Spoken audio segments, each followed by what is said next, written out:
Okay, testing, testing. Let me make sure that the microphone is on before I go any further.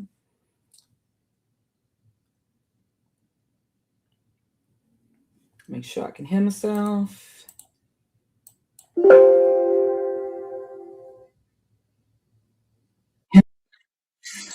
Okay, all right. It sounds all good. Let me test one more time. Yeah. Okay, that's all good. Hey, what's up? I'm not gonna be up in here long, okay? Even for Lashid, for you turn. I'm not gonna be up in here long. Okay. Um yeah. Yeah.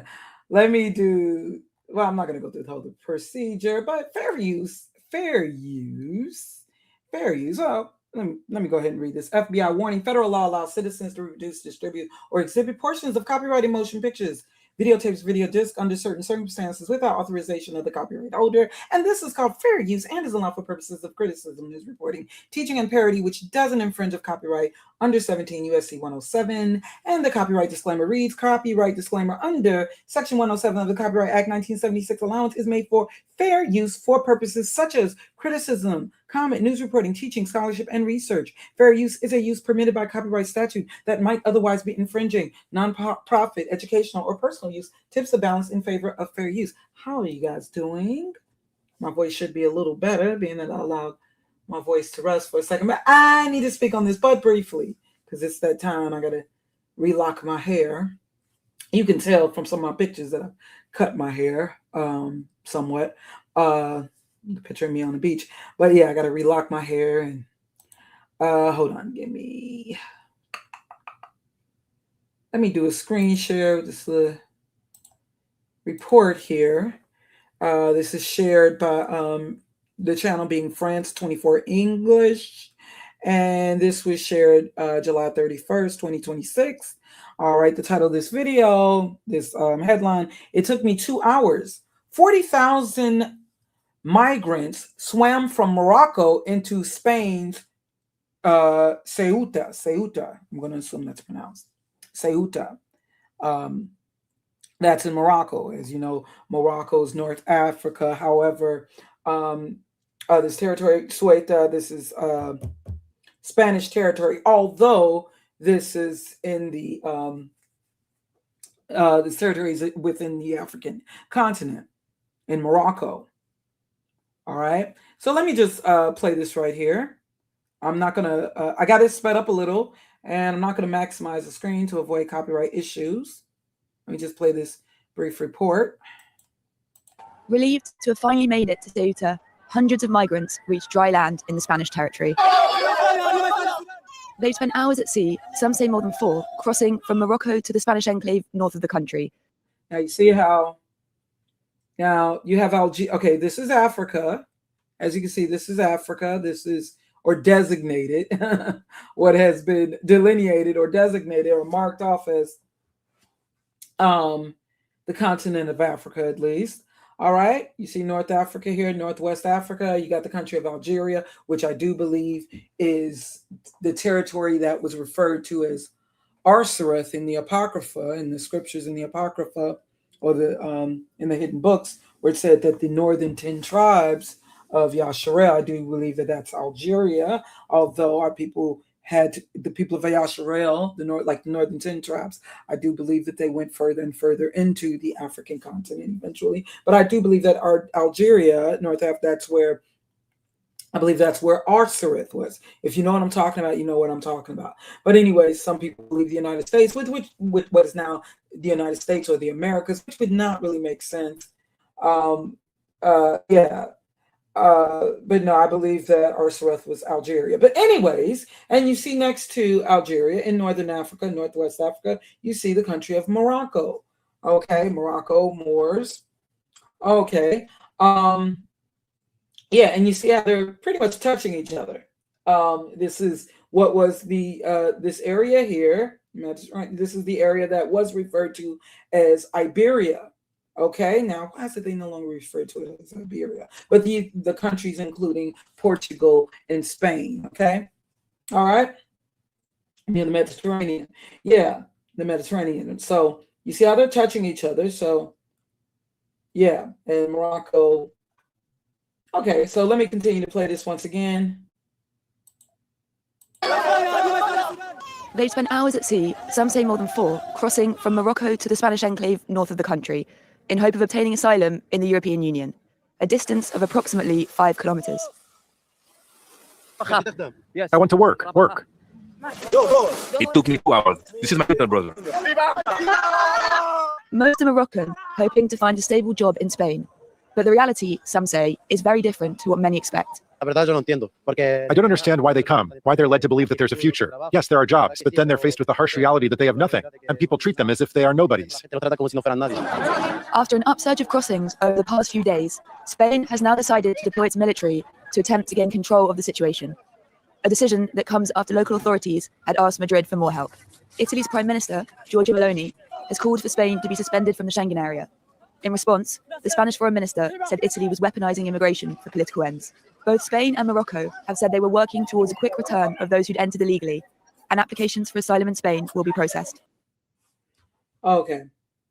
So yeah, there's this headline, there were these 40,000 migrants who swam from Morocco, which is, in Northern Africa. Now they, into Spain, right? And I'm going to keep this brief.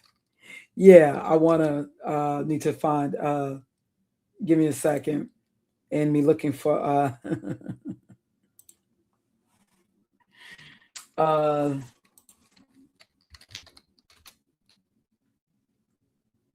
okay, let's check out, if I can, Donald Trump's response. I don't know if I can speed this up though. Oh, I guess I can. His response to this. Let me speed it up a little bit. I saw Spain yesterday, and I watched the. I saw Spain. This here, I'm sharing this from C-SPAN channel from 2 days ago. Donald Trump. This is how, one of his initial responses. He slams Spain for Ceuta's. I believe that's the correct Spanish pronunciation. Ceuta or Ceuta. Okay, Trump slams Spain for Ceuta's migrant crisis. I guess he's slamming Spain for how they're dealing with this migrant crisis. Spain yesterday, and I watched. I saw Spain yesterday, and I watched the catastrophe that took place. It looks like an invasion of a country by hundreds of thousands of people. And that same thing's going to happen to us if the Republicans don't get elected, except worse, much bigger, much easier to get into. See, he says the same thing's going to happen to us unless Republicans get elected. Yeah, it is interesting. I do notice that Tariq Nasheed, I believe, speaking on this, I got to listen to all that he's saying on it. I saw the thumbnail also. That I do believe that Tariq Nasheed's also speaking on this. It's interesting. I want to hear how he ends up flipping this, especially because I know that he would know. I know that he would know about Morocco, and considering that he's named himself after MOOR,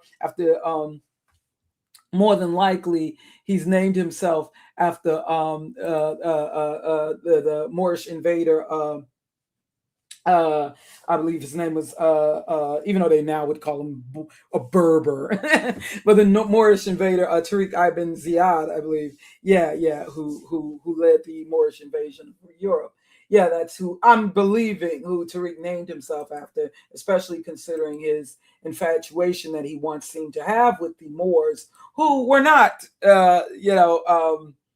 who were not the Moors of Iberia, were not FBA necessarily, but he did have this fascination. That's who I'm assuming that Tariq Nasheed named himself after. Yeah. Okay. But yeah. Did I continue playing that? Yeah. So it's interesting. I want to hear. Yeah. I'm kind of interested to hear what Tariq Nasheed has to say on this, because I do notice a thumbnail. Yeah. How he is going to spin it, because I'm going to assume that there may be some propaganda behind this, or they may be utilizing this for some cold signaling to fellow whites, and you don't have to be foundational white American, but to white people. See, they're trying to reach white people in general, those who they would categorize as quote unquote white in general. Okay, they're not on some foundational white American. But yeah, it seemed like this may be like a shout out to white people. Anyways, hey, you said please put the link in. Movie guy. I'm not. Why? What is it that you said? Please put the link in. I'm not. I said I was gonna. Yeah. Honestly, I'm not.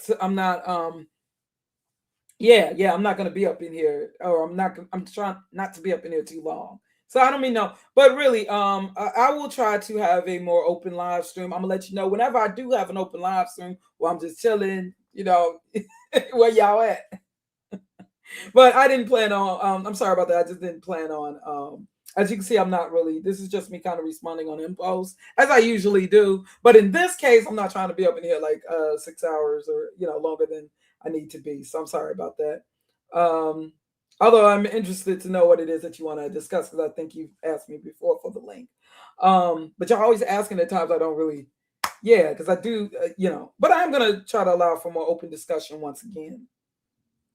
But yeah, anyways, like I was saying, but you can post if what you want to say in the chat. I'll definitely consider what you have to say. Yesterday, and I watched the catastrophe that took place. It looks. But once again, I saw Donald Trump's response yesterday, and I watched the catastrophe that took place. It looks like an invasion of a country by hundreds of thousands of people, and that same thing's going to happen to us if the Republicans don't get elected, except worse, much bigger. So he said, same thing going to happen to us in the United States if the Republicans don't get elected. I wonder if what Tariq Nasheed is saying on this whole thing, is he going to find a way to flip it to coincide with what Donald Trump is saying? Because, I believe this is all part of propaganda.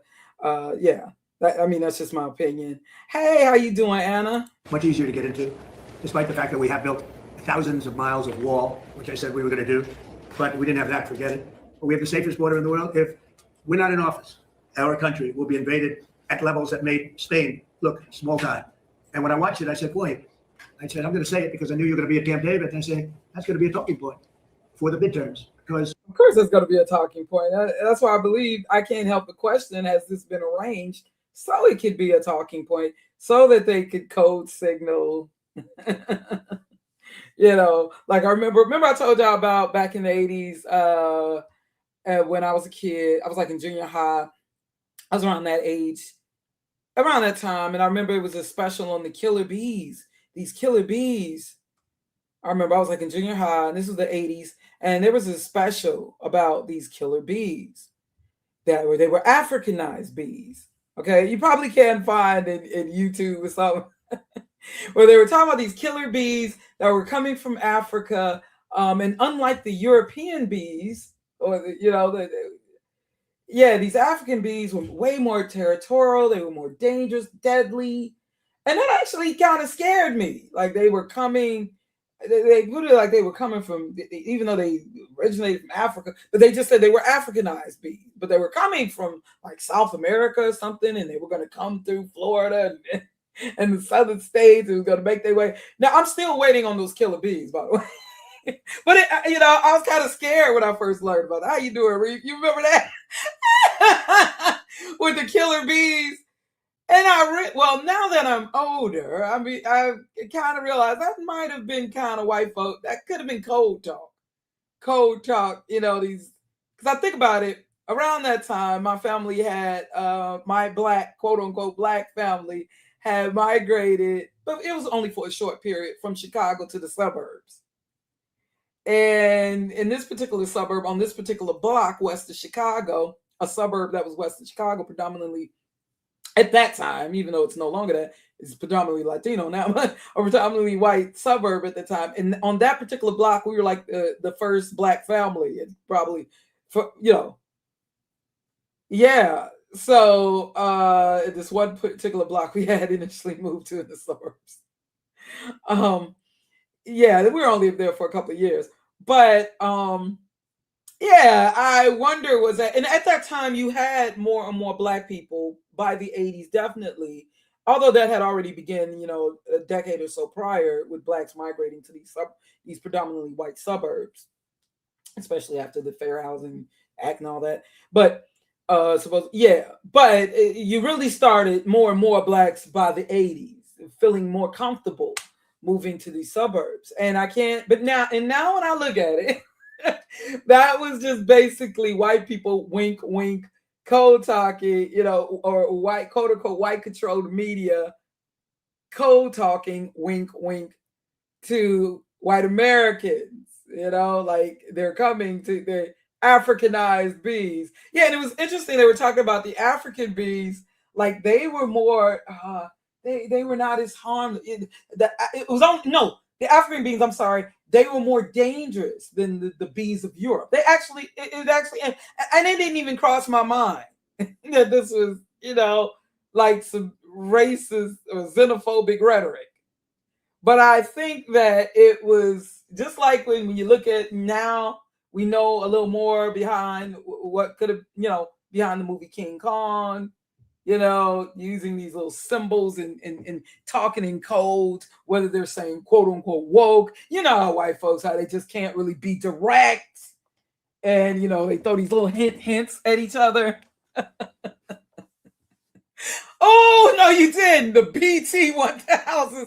No, I'm not, I'm not even going to, how you doing this? I'm not even going to, see, I shouldn't even respond. No, he's not going to make me, no, I'm not going to, well, I'm already laughing. But how you doing, Pinazoid, Zoid TV, Reef, what's up? Let me see who else. Moving Guy, hope you still here. Anna, sorry, I just don't want to be up in here too long because this ain't, I'd rather, in talking about this more in depth, if I'm talking more in depth, I'm not really prepared. I'm just kind of responding on impulse, as usual, though. But in this case, again, I'm not trying to be up in here for hours. All right.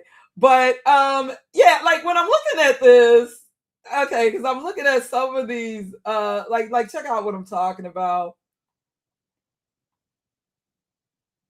Okay. And if you know anything, look at some of these. Now you heard Donald Trump. Oh yeah, the comments. I had seen some of these comments. Okay, I got to go to some of these comments. What can you expect from a country without borders? Time to wake up. See, what are they talking about? Wake up to? I thought we're not supposed to be woke. I thought being woke was a bad thing. So who are they talking to? Time to wake up. Wake up to what? Because you've had these you've had white folks. Let me just speak in black and white again. You've had these white folks. They've been kind of complaining about Europe and all of the migrants, whether they're from Asia, Africa, all of the immigrants coming through Europe and diluting. How can people of color dilute out of Europe? But yeah. So notice it says time to wake up. So what is he signaling, or what is this poster signaling? And then somebody say, here we go again with the fear mongering. Don't fall for that false narrative. And I noticed that people keep posting, well, can you imagine if Kamala Harris is, and I understand this is not about me taking sides on any party. I'm just noticing how they're making this into a lot of the responses. You see, this is what would have happened. Can you imagine? Because they know that Donald Trump is out of his mind. But they got to make these little comparisons. But see, it would be even worse. You see, Kamala Harris was president, and again, this is not me speaking on behalf of the Democrats. You know better than that, all right? This ain't about me doing that at all. I'm just saying, I'm noticing how they're making this. Yeah, I mean, this is something for, they could, yeah, and he said it himself. He's taking advantage of this situation to make a point. But it makes me, somebody said, who is responsible for all this? Actually, let's see the wires. It's because it's the lefties who run Spain now. Yeah. They're using these terms, lefty, woke, just like how they used to use the term. Oh, wait, Donald Trump is still talking about communists. Like how they were with using that word, fear mongering with white people. Yeah, they were doing it in the 50s and 60s. This person's a communist. Martin Luther King, you know, they're communists.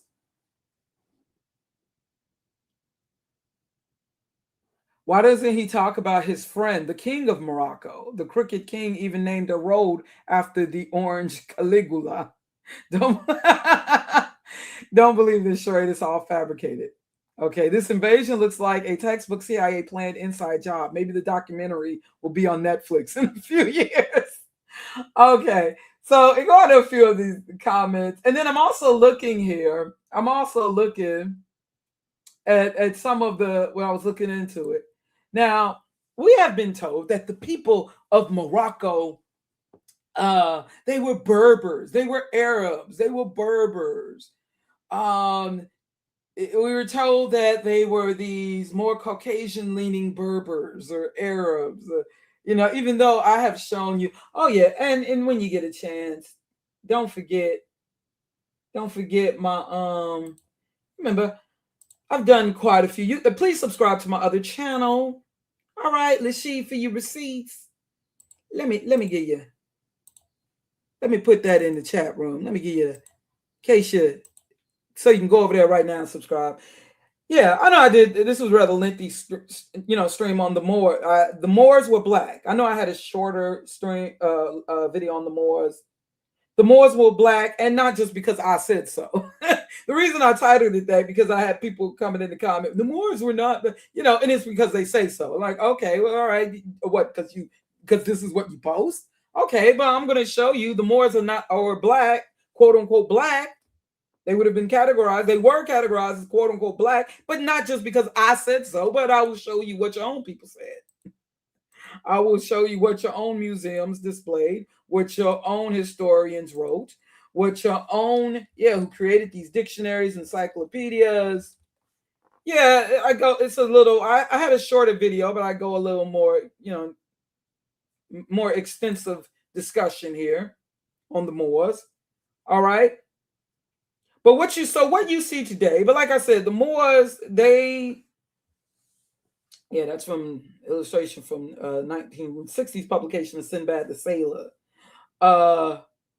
You remember what I talked about here, what Holy Week, Spain's Holy Week, and how they would dress up and get an annual blackface, and you know, depicting themselves as Moors.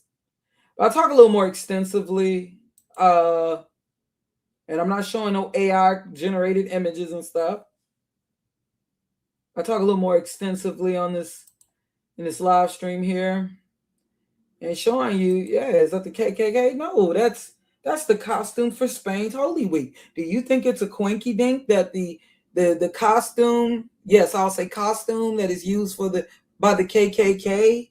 They also make reference to the dragon. Do you think it's a coincidence that the costume, even though they'll tell you, give you all type of different, you know, explanations for the origin of the KKK costume. No, I don't think it's any coinky dink that the costumes look very similar. This being the costume worn,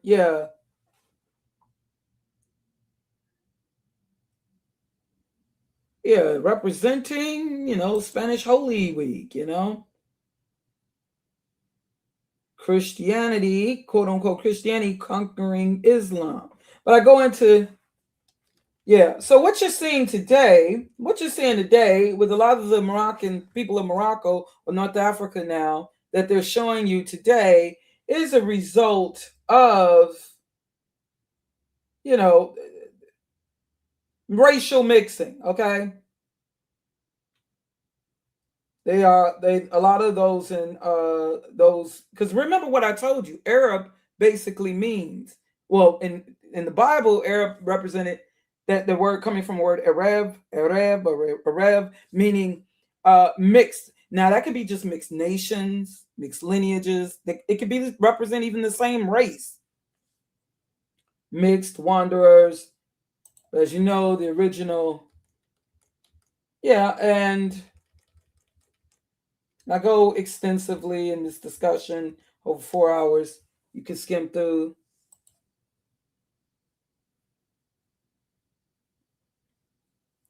Yeah, so the thing is, but like I said, with the Moors, they kind of had a little thing.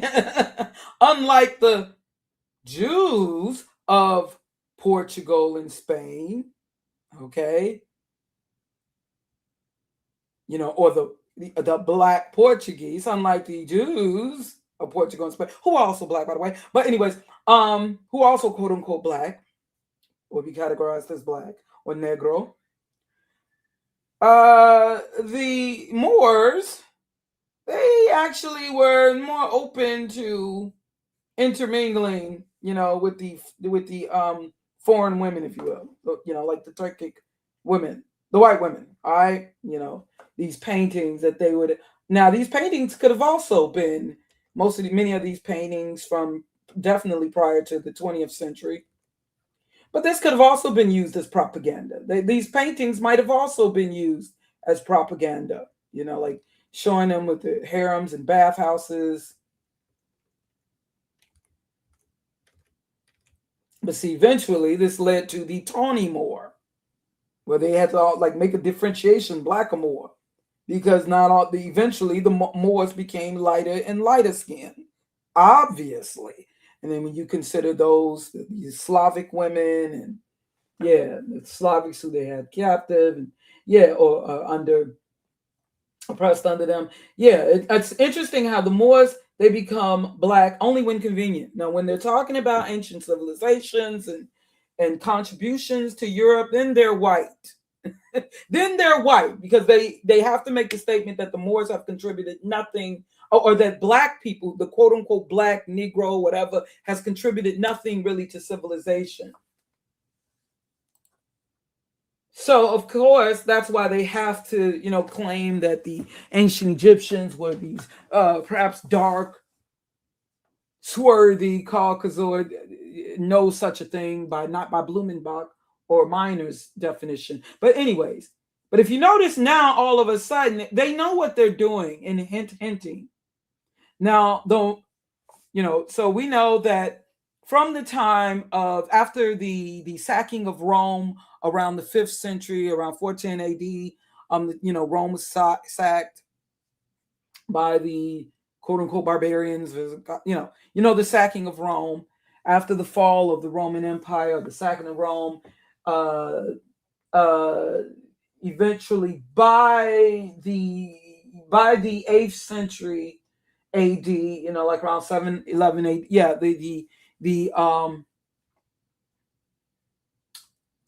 the Moors were dominant, okay, and through Europe, and we're not even just talking Spain and Portugal, but over time there was a purging out. I believe the purging kind of began around the time of the Crusades, around the 11th century.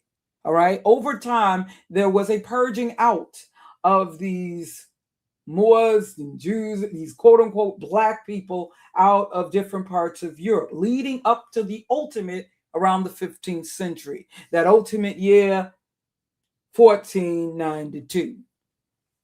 But yeah, if you know about the year, if you know about Cueta, the year 1415, yeah.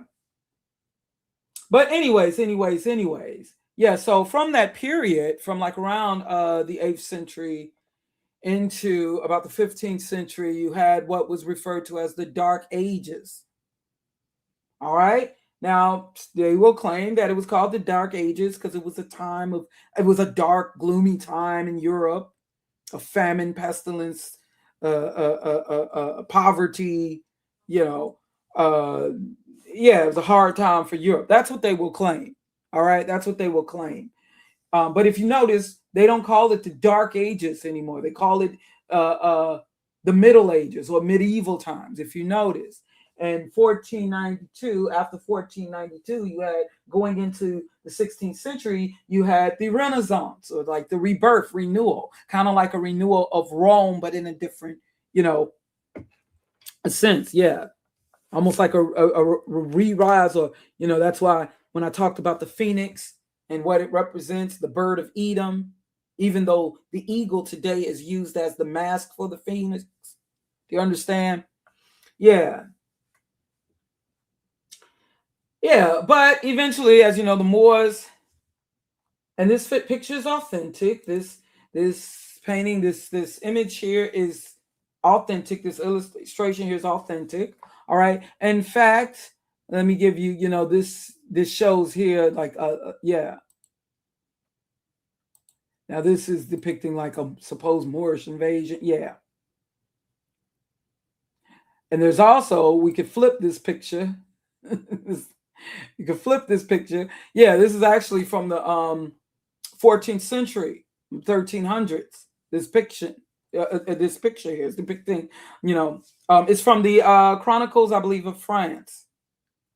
All right, and it's showing, yeah. It says here, first European account of the Moorish invasion of Spain. The Chronicle 754 refers to the Visigoth capitulation, the so-called loss of Spain. Okay, so this is supposedly around the 8th. This is depicting, even though this painting or whatever, this is actually from the 1300s. It's actually depicting the 8th century, like what happened during the 8th century. That's what they're claiming in this depiction here. Yeah. So yeah, like I want to, yeah, and look at this here. Look at these images that you see here. Okay, now this is the New York Post channel. 49,000. They say African. They make sure to say African migrants storm Spain's Cueta in 24 hours. This is from 2 days. It's every man for himself.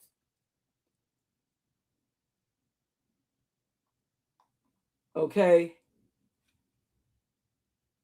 Oh, wait, I'm sorry. I thought you guys were seeing what I was sharing.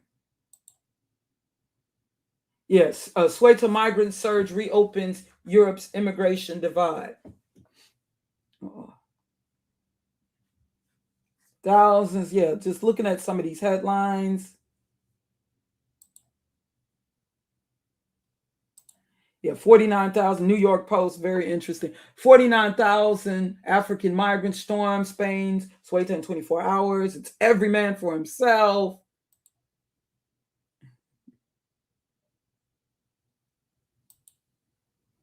And look at this one here. They make sure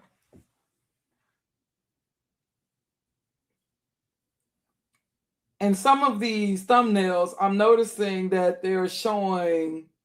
Now, most of the migrants that you're going to see, they are going to look rather ambiguous. They're going to look like, I guess, you know, they're going to look quote unquote Arab, right? Like more curly haired Arabs.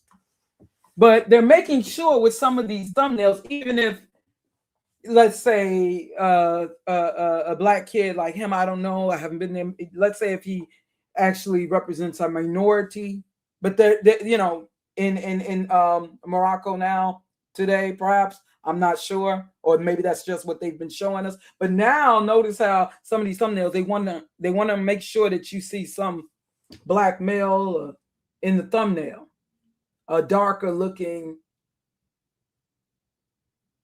But of course, that can't be too obvious, right? Plus, they're not trying to send the message that the people of Morocco were, you know, the Moors were black, right? But look at this right here. Look at this one. This one right here. Yeah, and even right here, look at who they're talking to. Look at who's being interviewed. It's very obvious that, yeah, these are descendants. Yeah, of course, many of them are mixed now, or yeah, quote unquote racially mixed today. Like when you consider Gaddafi's, how the late Gaddafi looked, you know, Northern Africa, Libya, the Libyan leader who was, you know, taken out. But yeah, but look at this one right here. Look at this one right here. Look at this, Channel 4 News. Now this looked like, this might have been even like an AI created image. Look at how they made sure to Photoshop it to have it like some black guy running. Yeah. This picture don't even look all that genuine right here. But see, they know exactly. They know exactly what they're doing.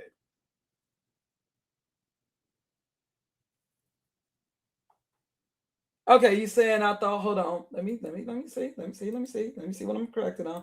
I thought the Middle Ages was a broader time period, 500 AD to about 1300 AD, and the Dark Ages represented. Yeah, but I noticed how it's just like how they'll shift, like saying, okay, for instance, when I was younger, these times it's just like how they'll shift and say, well, Generation X initially they were like from 1961 to 19, you know. That's another thing too. Like when I was younger, it was more, yeah, you did still hear like Dark Ages.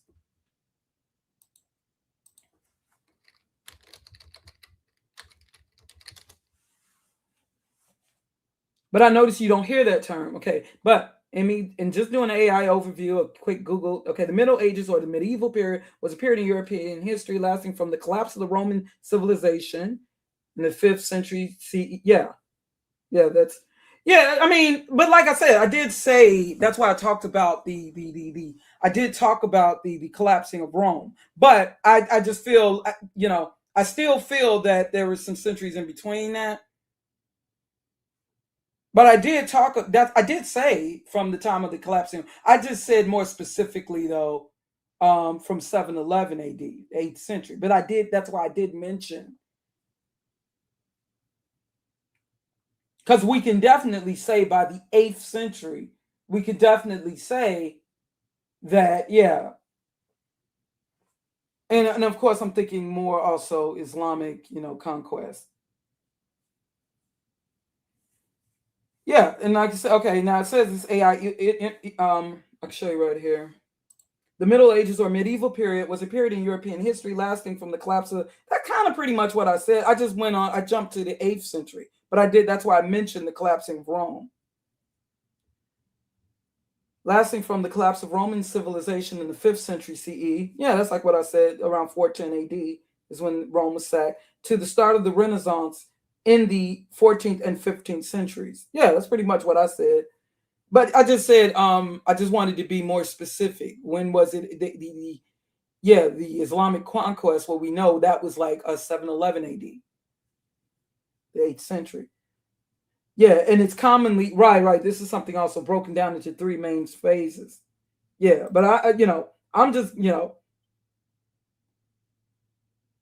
see, when I was younger too, they just referred to this era, this entire era, as like the Dark Ages. Let me see if they.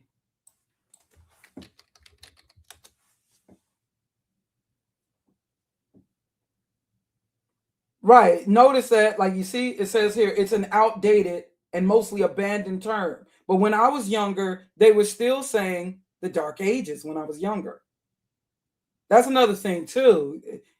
Just like when I was younger, Benjamin Banneker was black. Now all of a sudden he wasn't black. He was, yeah. I notice how things change and shift. And I can notice how things, yeah, certain terms are not as popular. Yeah, that's true. But the thing is, I want to go to even older sources. I try to go to sources way before. Yeah, I try to find sources before the 20th century. I definitely don't really trust a lot of what we were taught in the 80s. So I try to go to even well, I did a live stream, I think, on this channel. I did a live stream on Benjamin Banneker. And I went to older sources. Just like this claim that Nat Turner was taught by a white slave master to read. Nah, I go to older sources.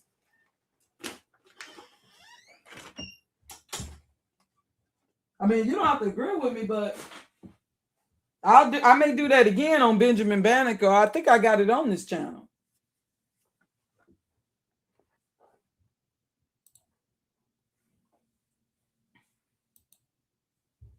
And Benjamin Banneker may have been a Moor.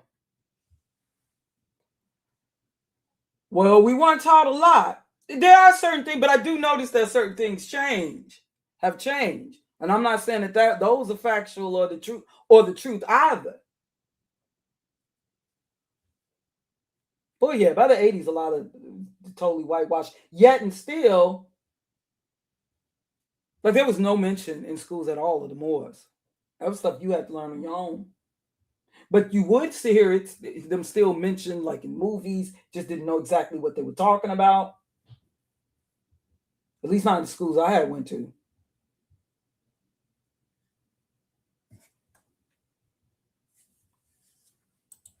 When we're talking like public schools. But yeah, I noticed that they're creating totally like this image now that they use for Benjamin Banneker.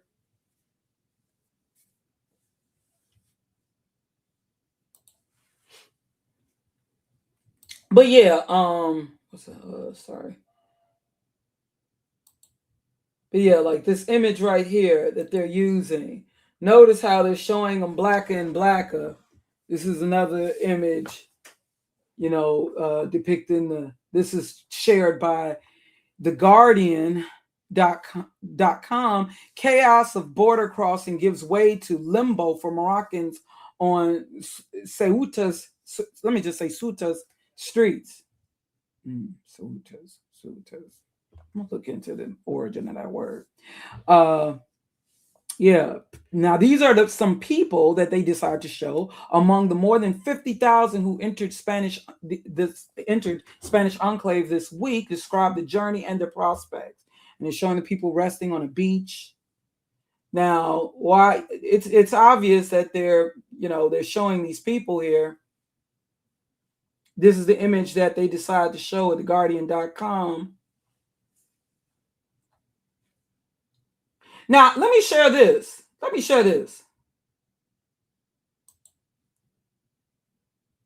Hopefully, I can get away with sharing it.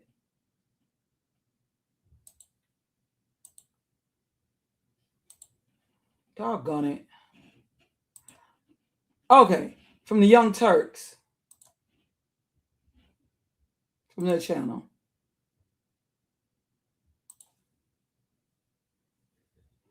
Hopefully I can get away with sharing this. Let me make sure that I got it sped up. Okay. May cut off the screen a little bit to try to avoid copyright issues. Here's videos like this that we want to show you. That shows you that literally people were brought in a place to be. Talking about, well, we'll find out in a minute, isn't it?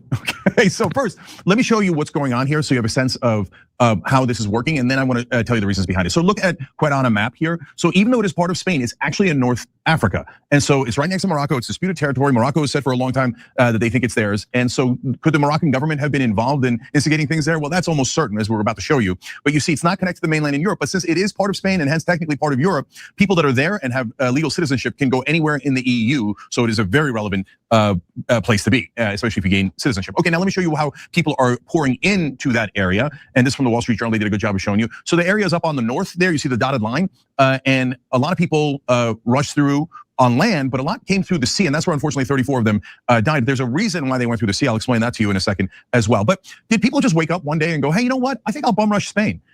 Probably not. More likely to be organized. In fact, there's videos like this that we want to show you that shows you that literally people were brought in by the truckloads. So people don't randomly walk into a truck and then walk out and then rush into Spain, especially with police that are watching them. So there's no question this is organized. They keep going and going. What the hell? Do y'all see this? Do y'all believe this? Probably not. More likely to be organized. In fact, there's videos like this that we want to show you that shows you that literally people were brought in by the truckloads. So people don't randomly walk into a truck and then walk out and then rush into Spain, especially with police that are watching them. So there's no question this is organized, and it appears that there's almost no question that the Moroccan government is at least allowing it to happen, if not encouraging it to happen, but it does appear to be encouraging. So what are the possible reasons why that might be? Well, that's what I wondered. I'm sure you're wondering why it's happening all of a sudden. So let's try to dive into it. First, we start with the Wall Street Journal. Space hold on Cueta has. And is it true that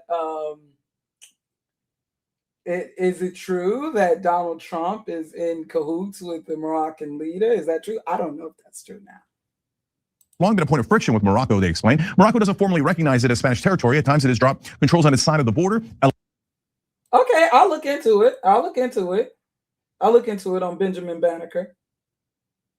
I mean, I already did. It's just it's been a minute. I'll look into it once again on Benjamin Banneker. Wait, hold on. I'll look into it once again on Benjamin, because I know I did do it. I think on this channel, in fact.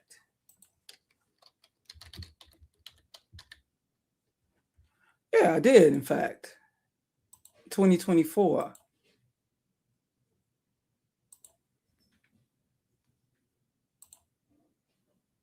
Let me see if I can. It's been a minute.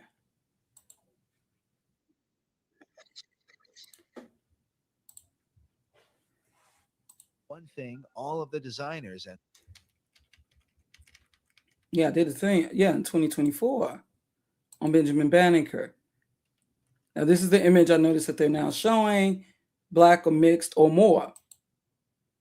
Yeah, I noticed these more recent images that they show representing Benjamin Banneker. Let me see what I got here. It's been a minute. It's been a minute.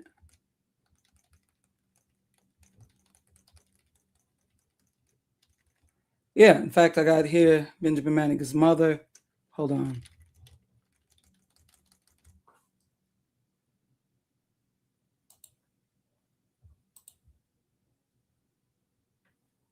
Okay. We gotta talk about this for a reason. Oh, okay. Goodness, my voice sounds terrible here. So I'm the type after. Yeah, I'll see how my voice easily. Oh gosh, I'm kind of afraid to even share this. Okay, saying here biography. Benjamin Banneker was born on November 9th, 1731 in Ellicott's Mills, Maryland, now known as Ellicott City. He was the son of an ex-slave named Robert and his wife, Mary Banneker.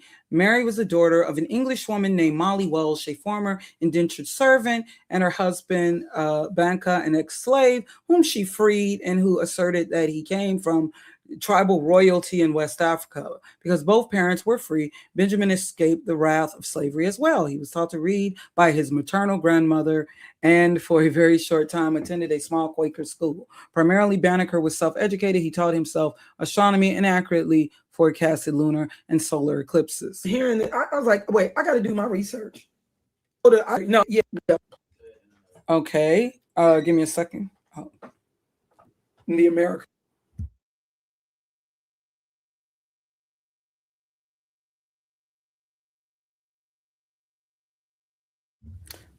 Okay, yeah, that's all right. In Maryland. Okay, so oh my gosh, my voice sounds terrible. From 1845, I like going to older sources. My gosh, I told y'all what's up with my voice. Yeah, okay, it's from 1845, memoir of Benjamin Banneker. Yeah, because you gotta understand it. I'm like, wait, I'm hearing things a little differently today. Yeah. And when I was a kid, memoir of Benjamin Banneker. Read before when I was definitely when I was a teenager, I'd read biographies on Frederick Douglass and things. Yeah. The Maryland Historical Society at the monthly meeting, May 1st, 1845. In this publication, John Hazelhurst Bonneville Latrobe is from 1845. Okay. I usually like to go to older sources. Okay. Go before 6 it reads. Now this is from 1846. Okay, and on page 6 it reads, let me see, I'm going to start from here. The success, man, and this in its turn depends on the okay, let me see, going back a little bit. Hey, how you doing, friend Brown? Well, just from states based on the same motives as immigration from Europe to America. This policy and its results must enter largely into the history of Maryland. Its success must mainly depend upon the ability. I'm so sorry. What was wrong with me? Yeah, with my voice. I told y'all why my voice is as deep as it is and why it goes out so easily. And skill of the immigrants to found such a nation as will accomplish the end in view. And this in its turn depends on the oft muted question as the comparative intellect of the two races, the white and the colored. To decide this, facts are important and not one more conclusive exists than the abilities and character of Benjamin Banneker, okay? Wherefore, as a matter of mere curiosity only, or as a fact from which important interference from interferences. Wait, I can read this. Y'all must, I don't know what was, okay. Or as a fact from which important inferences for present action are to be drawn, a memoir of the individual in question should possess interest for our association. You know, I got my bifocals on. Benjamin Maneker was born in Baltimore County near the village of, okay, that's kind of small, Ellicott's Mills in the year 1732. His father was a native African and his mother the child of natives of Africa. So that to admixture of the blood of the white man was he indebted for his peculiar and extraordinary abilities. His father was a slave when he married, but his mom, who was a free woman and possessed of great energy and industry, very soon afterwards purchased his freedom. Benjamin's mother was named, let me see, hold on. Are they saying his mother, and then, saying like a native of the land? Okay, but I read further. Okay. For present action are to be drawn, a memoir of the individual in question should possess interest for our association. Benjamin Maneker was born in Baltimore County near the village of Ellicott's Mills in the year 1732. His father was a native African and his mother the child of natives of Africa. Okay, I'd have to look over this live stream because it was a minute ago. I'd have to look over this again because I had shared, this is kind of confusing me now. I got to look over this. So I don't mean to get off track, but I got to look over this again because I had known that I had found information going to an even older source. So how is she a Caucasian woman? I have to remember exactly what it was. Because you got to understand, notice what they're saying here. A lot of times when, let's say you had someone who was enslaved or just quote unquote black from that period. And let's say if they were intellectual or when you consider the contributions of Benjamin Banneker, just like with Frederick Douglass, they would, being that, you know, like for instance, you had the eugenicist rhetoric, again, you know, the people influenced by Darwinism and racist ideas of eugenics, and you know, this idea that there's, you know, that white people represented, you know, like higher intelligence. It was based on cranial indices or whatever crap BS that they, So when they would have a highly, let's say, intelligent, quote unquote, Negro or black person, they would, because I remember even seeing this one film, like they felt that the explanation was, they had they had a white parent, they had some Caucasian, and that's the only reason. And they, you know, How you doing, Royale? Like when I talked about in what I believe with Frederick Douglass. Yeah, but I'd have to look over that again. I have to look over this again.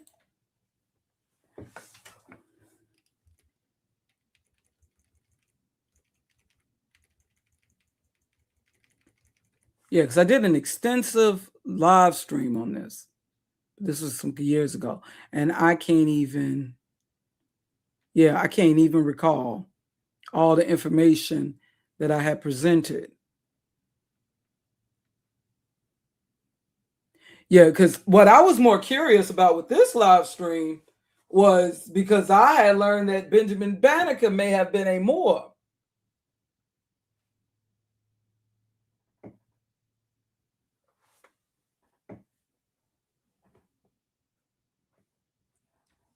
He was never, that's what I was more curious. Like his name actually was not Banneker, that was just his name, Just like Sarah Bartman's name was not Sarah Bartman, but that was her, you know, kind of like an Anglified name.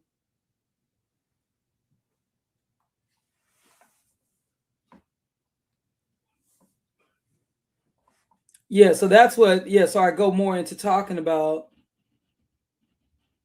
the Moors in this. Yeah, because that's what I was even more so interested in. I think too, because I had seen one of these Moorish science channels where they were talking about, and they had yeah, I think I shared in this video.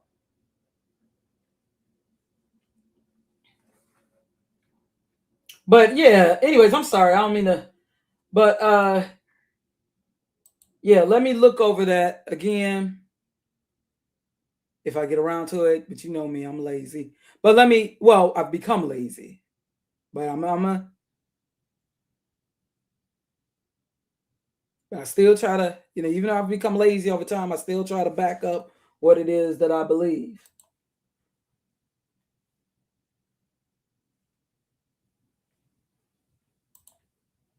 Yeah, that's the thing. And the people, and now I know that Moore's Taharka Bey, he said that Moor did not mean black. No, I don't believe that Moor, the origin, whatever the origin, whether it's Amaru or Amorite or whatever people claim the origin, I don't believe it originally meant black. What I'm saying, Europeans, they changed just like Sudan. Sudan. They changed all these words to just mean black. That's the funny thing. And now they want to say that these people weren't black. But they were the ones who changed all these words to just mean black. Sudan, yes, Ham, Kush, when they may not have originally just meant black. But that's what they translated it to be. I don't believe that the Moors referred to each other as Moors. Just as we didn't originally refer to each other as black or Negro. That's the name they put on us.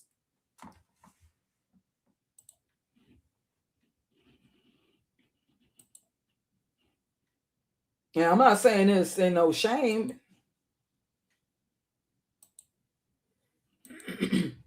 Yeah, but then I notice how people become, Caucasian or just darker Caucasians when convenient. How these people are, yeah, they become, but they know, dog, I know, like when I'm looking at this image here, that doesn't even look all that genuine. Obviously, there's some Photoshop used and maybe even some AI. Not saying that there isn't some kid that looked like this, and yeah.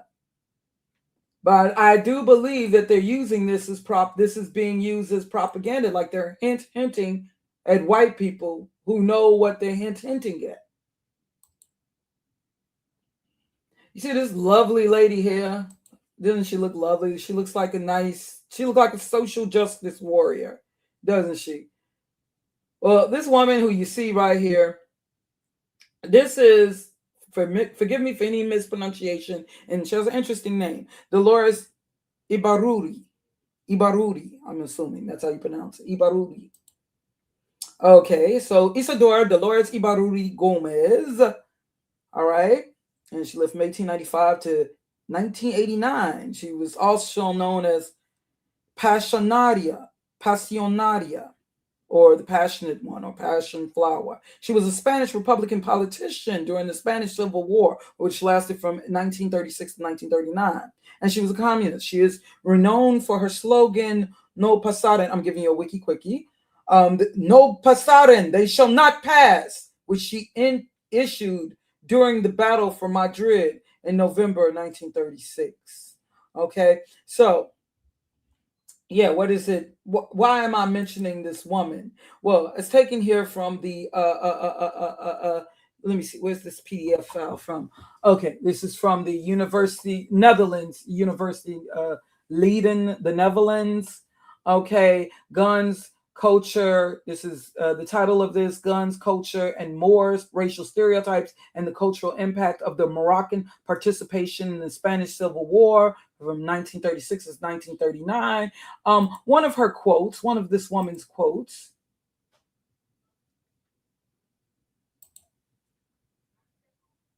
One of her quotes. Okay, where am I reading? Let me go to? Yeah, this is one of her quotes, and I'm reading here from page 66.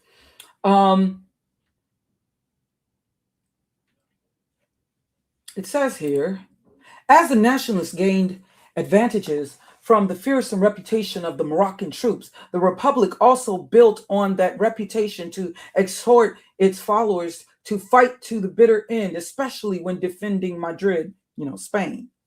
The communist female icon Dolores Ibarruri, the woman here, known as La Pasionaria, famously decried the savage Moors, drunken with sensuality, who run amok, raping or graping our women, our girls, our women in the villages that have been trampled by the fascist hooves.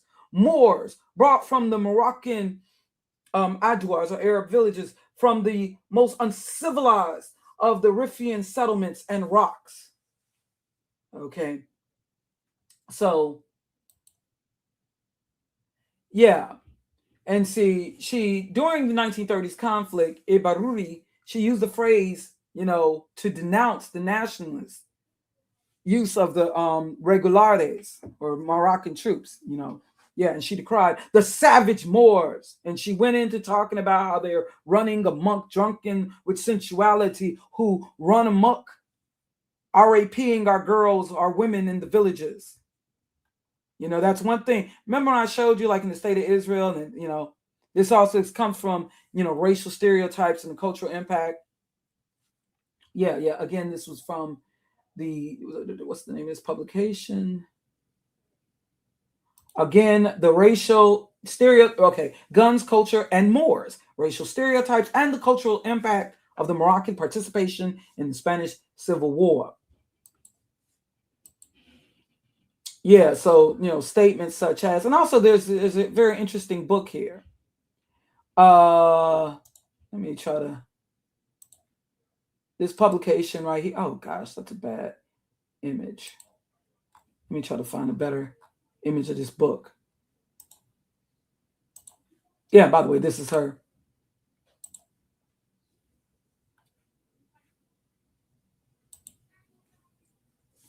Remember what I said about the Moors, and but I'm trying to find this.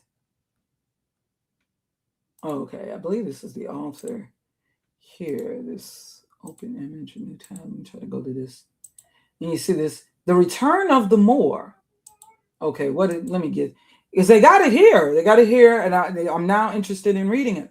By Daniela Flessler. This is from 2008. With the intense economic development and accelerated modernization experienced by Spain since the 1970s, and especially following its entrance to the European Economic Community in 1986, the country has undergone a rapid inversion in migratory patterns. After being an exporter of economic migrants, interesting, listen to that. After being an export of economic migrants, you know what they're talking about, for almost a century, in the last 20 years, now this book was written in 2008, in the last 20 years, Spain has seen itself on the receiving end of immigration, coinciding with the time when Spain is highlighting its belonging to Europe. The growing presence of Moroccan immigrants in particular confronts Spanish society with the repressed non-European, African, and Oriental aspects of its national identity. The Return of the Moor examines the anxiety over symbolic and literal boundaries permeating the Spanish reception of these immigrants through an interdisciplinary analysis of social, fictional, and performative texts. It argues that Moroccans constitute a problem to the Spaniards, not because of their cultural differences, as many claim, but because they are not different enough. Perceived as quote-unquote Moors, they conjure up past ghosts that continue to haunt the Spanish imaginary, revealing the acute tensions inherent to Spain's tenuous position between Europe and Africa. And even if we're looking at these Moroccans today, who look more quote-unquote Arab, they still represent, even if they want to call them a dark Caucasian or whatever, they still kind of represent even the lighter, whiter skinned Arab, they still represent this mixing that they fear, or a possible blackening out, or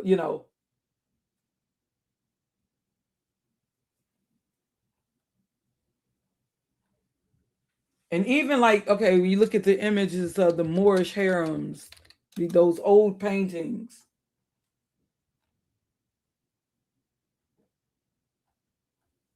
oops, let me just put in Moorish.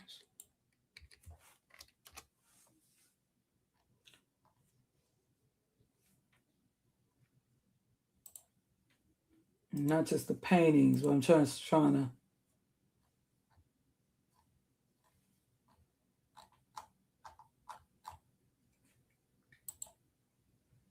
or just the Moors. This is what, see, I believe that they are signaling.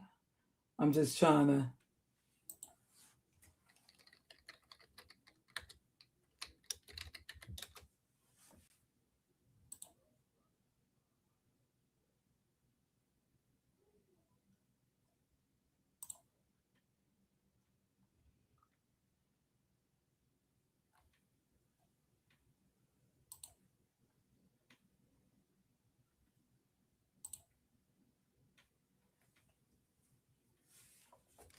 Now, even though these paintings are from the 19th century, the 1800s, many of them, and before, they may have also been used as propaganda.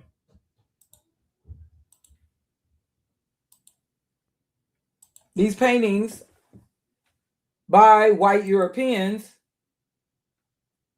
these paintings may have also been used as propaganda. But at least back then, they didn't deny that the Moors were black.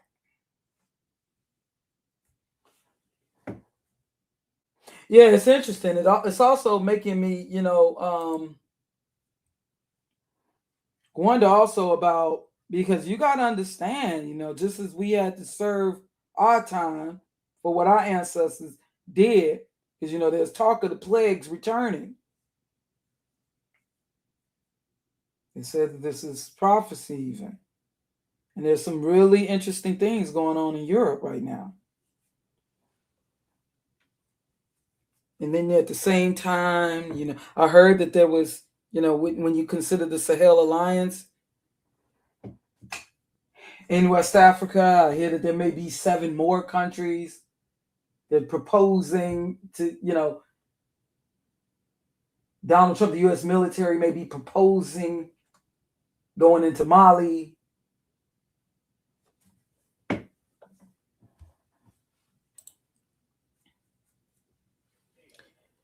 So I think that, honestly, that this whole thing it's being used as propaganda, the fear among with white folks. I think that this whole thing might have been, set up like to, stir some fear in the white descendants of Europe.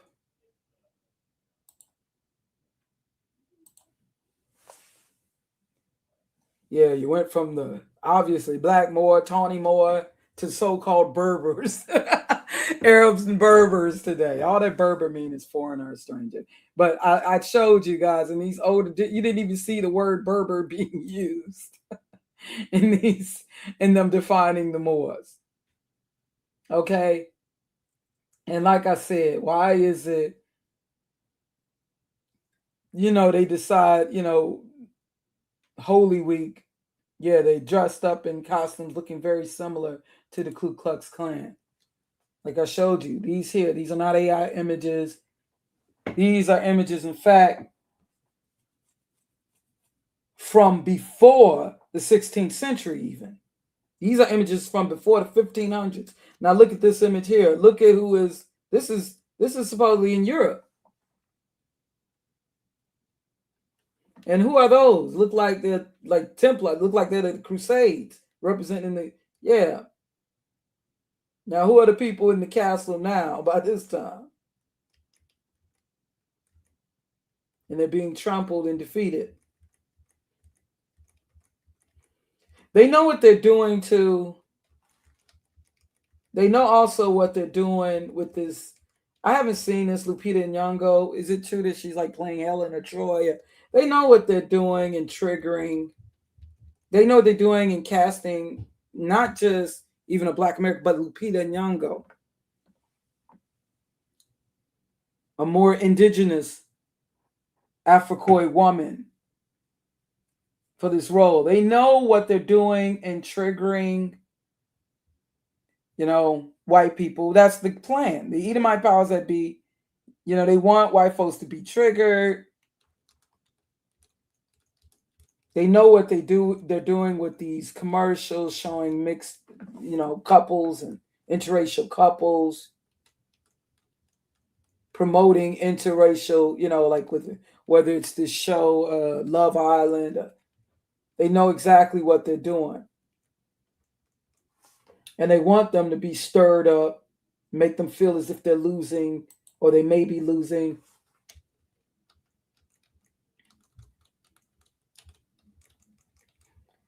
So they're trying to, throw hints to the white folks who know what's up, even though they can be in denial.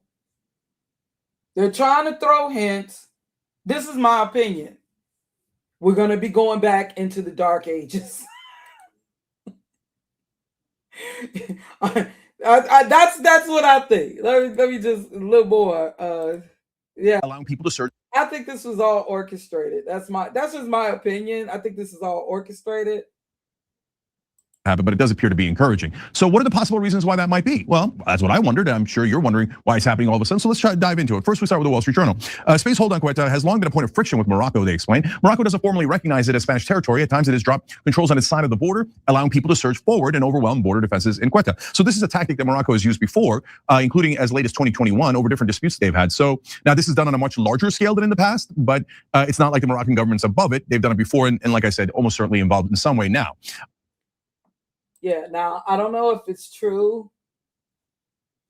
Oh, I haven't seen it. I haven't seen. You say it was just 3 minutes. Wow, really? Yeah, exactly.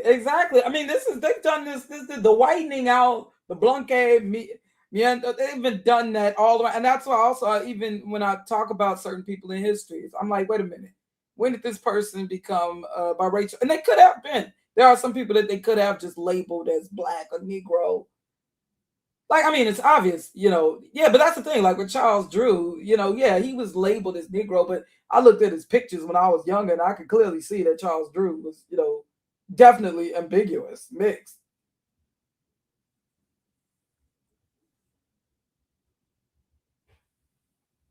But,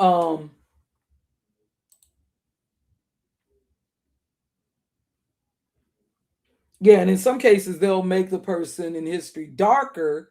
Like I believe that Nat Turner was not biracial, but a light-skinned Black man. But they'll make them darker in some cases when they want to make them like more appear more, dangerous. Remember what they did with O.J. Simpson on the cover of Time magazine? They admitted to making him look darker, even.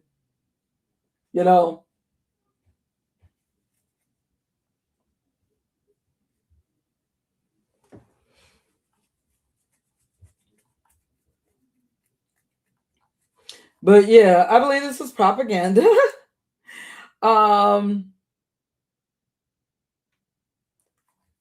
Yeah, even if they aren't showing necessarily, the majority, even if the majority of people that they're showing are not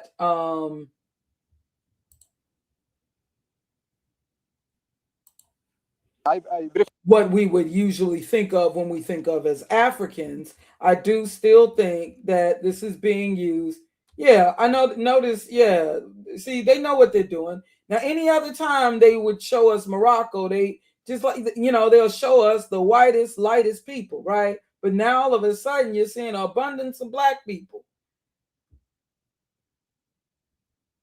Who are these Black people? Oh, they'll say, yeah, well, they came from the West Africa. No, obviously, these are the descendants of the MOOR. This situation.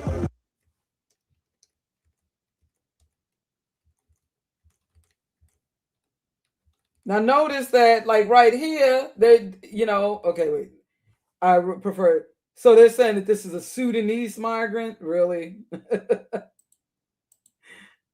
So, okay, now they said that this person, okay, if that's what they say.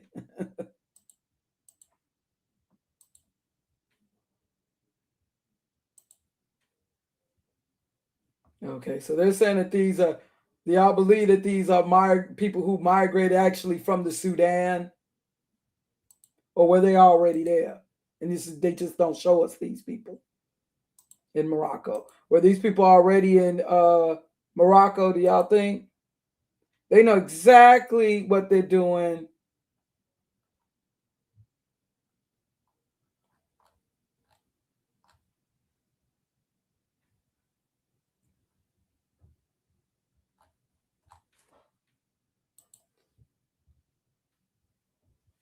But yeah, that's all I want to speak on. I know that this is brief, should not be just an hour.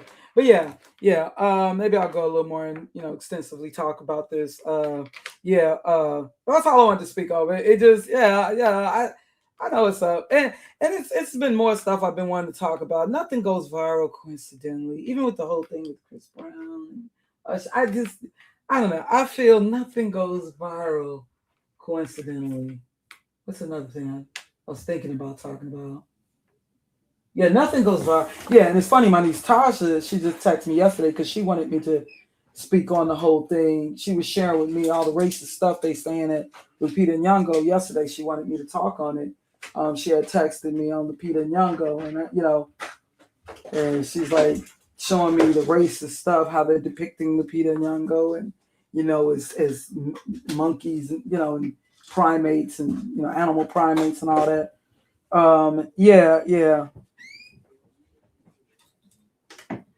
But I believe like nothing, like they're doing things, to trigger, to send warnings, code signaling, to trigger. I think this whole thing was staged, I believe. Remember when I had did the video, they gave me a strike on my channel.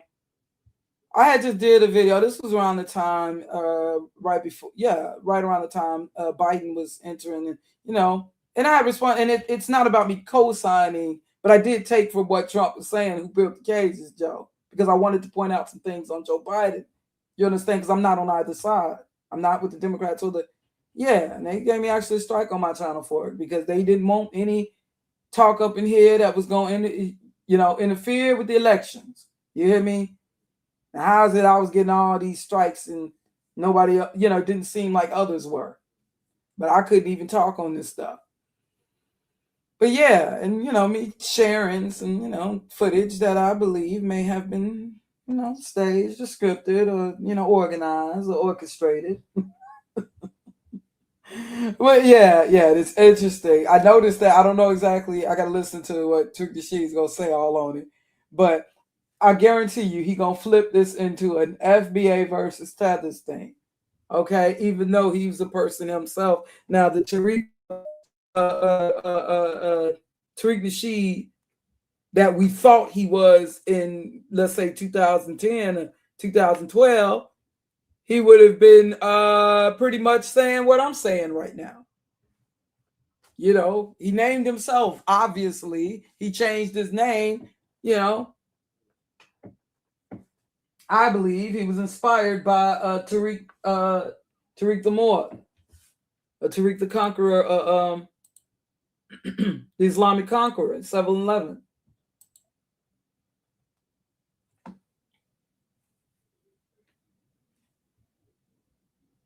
You saw, are the Moors going to be symbolically removed again? Yeah, and you heard what Donald Trump said. This is what I believe they're using this as an example, and I think that they're sending like messages. Yeah, and there's no telling what's to come. I noticed Benaya Israel got I haven't listened to it. I clicked in it to see the comments, like what we as quote unquote Black Americans perhaps need to prepare for. My husband's like, he was just telling me today, you didn't know about with Nolan Wells. I'm like, nah. I said, I'm purposely trying to avoid. I just know, he's a Black kid.